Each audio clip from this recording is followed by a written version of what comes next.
Alright, Algebra 2, welcome to our first little video together. This video is going to be over complex numbers. Our objective is to understand and solve using and with imaginary numbers. Okay? A complex number is something a little more complicated than just an imaginary number, but to get to complex numbers we have to start with imaginary numbers. So let's talk about the imaginary unit. We denote it as I. That right there is an I. Looks like this. Oops, let me select my pen. Looks like that. Kind of has a little tail there. Alright. And it's defined as I squared equals -1. So I times I is -1. Okay?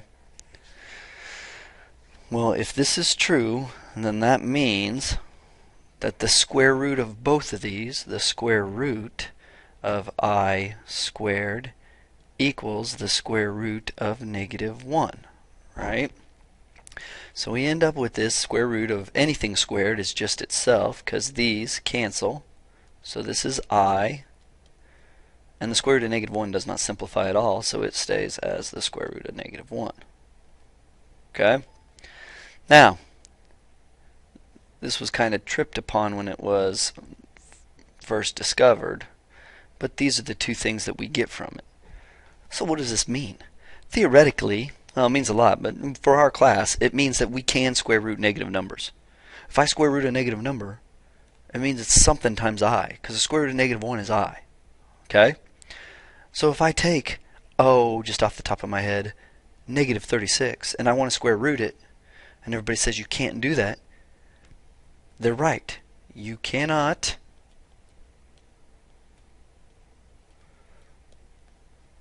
square root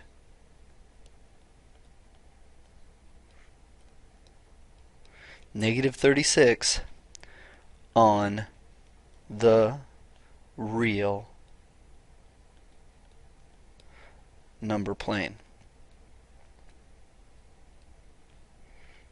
Alright, with real numbers, cannot be done.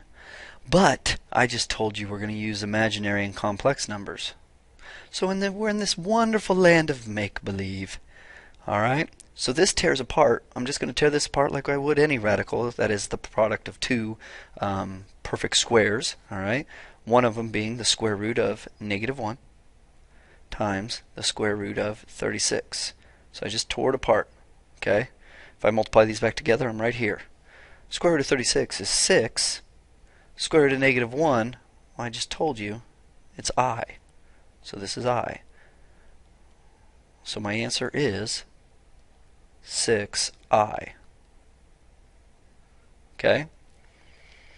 Let's practice this some. Square root of -27. Well, that is the square root of -1. Whenever I see that negative, I'm just going to pull a -1 out. And the square root of 27. And the square root of 27 actually even breaks down further into the square root of 9 and the square root of 3. Bring that square root of -1 right on down here. Okay, so I've just been tearing them apart. Square root of 9 times square root of 3 is 27. The square root of -1 times all of this is right back here. We're just finding the factors, tearing it apart. Okay? So this is 3. Square root of 3 does not simplify anymore. And the square root of -1 is I. Final answer, 3I square root of 3. Let's look at blue. Let's use blue to look at the next one. Square root of 216. Or -216. Okay? -216, sorry, the square root of that actually tears apart. Okay? So this, again, we see the negative in there, so the first thing I'm going to pull out is that -1. That leaves me with just the square root of -1 and the square root of 216. Now, I'm going to find out what are the factors of this. Okay? Well, one of the factors is 36. So 36 comes out of there. I'm looking for perfect squares. It is not a coincidence that I picked this one. I'm looking for perfect squares. I don't want to find any factors. I want to find factors that are perfect squares.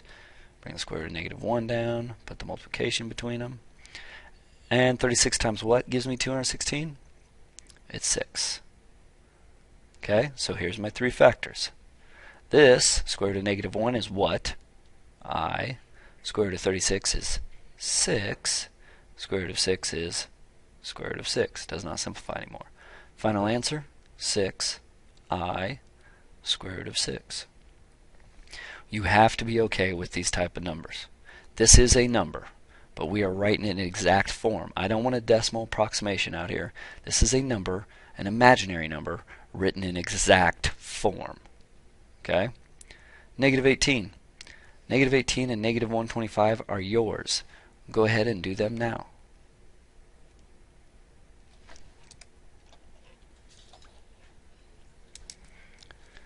Alright, so we have 3i square root of 2 is our answer here. Again, you can see how I tore that apart. And for the square root of negative 125, tore it apart in little sections, got 5i square root of 5. Okay, let's move on. Now this little one here, this is cut off, and I apologize for that, but this is I to the first power, which is I. And I put that, I highlighted that for you so you can see that that is the answer. Okay, so I to the first power is I. Well, no duh, anything to the first power is itself. I squared is negative 1. We should know that. We already talked about that before. So then what's I cubed? Remember that I cubed is nothing more than I squared times I to the first, which is I squared is negative 1. We just said that right here. Okay, so that's where I got that answer. I squared is negative 1, so put negative 1 times I. I is I, or negative I. So I know what I cubed is now. Alright, so again, let's move on through this. Next one, I to the fourth. Well, I to the fourth is I squared squared, right? Because 2 times 2 is 4, so that's logically equivalent. So I squared is negative 1. Negative 1 squared is 1. So we have 1. So what about I to the fifth? Do you see what's happening here? I'm just using previous examples of I to figure this out. Well, I to the fifth is nothing more than I to the fourth times I. I to the fourth is what? Well, we know what that is. I to the fourth is 1. It tells us right there. I to the fourth is 1. 1 times I is I. Alright? I to the sixth. Well, I to the sixth is I squared times I squared times I squared. Right? Sixth. 2 and 2 and 2 gives me 6. Equals, I squared is what? Remember back in your chart, negative 1. So negative 1 times negative 1 times negative 1, which is negative 1. Alright, let's go to I to the seventh. I to the seventh is I squared times I squared times I squared times I. Okay, 2, 4, 6, 7, or I to the first, which means this is, and you guys should be like, well, no duh, I squared is negative 1, right, times negative 1 times negative 1 times I to the first, which is just, here's I to the first, I, which is negative 1 times negative 1 times negative 1 is negative 1 times I is negative I. So look what's happening here.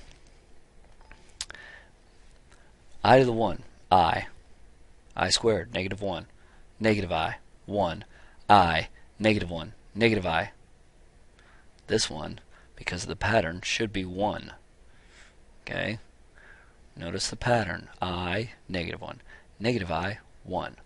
I, negative 1, negative I, should be 1. It repeats every 4. So this is I squared times I squared times I squared times I squared, which equals -1 times -1 times -1 times -1.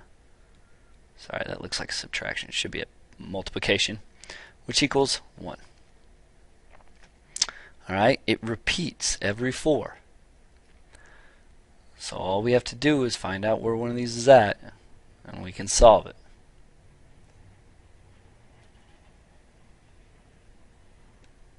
There we go.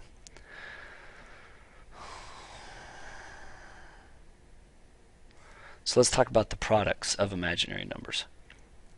If I multiply these two together, I get 15I squared. Okay? Right? 5 times 3 is 15. I times I is I squared. I squared is what? -1.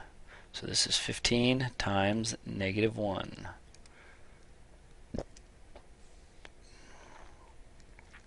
Which is -15.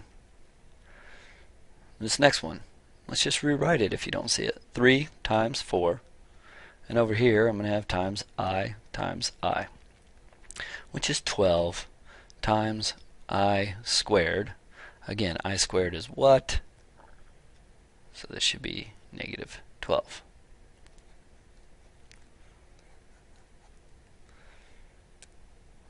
Now we can also solve here. X squared plus 64 equals 0. Well, we can solve this a couple of ways, but one is using square roots. So we get x squared equals -64 and square root and square root. X equals plus or minus 8i.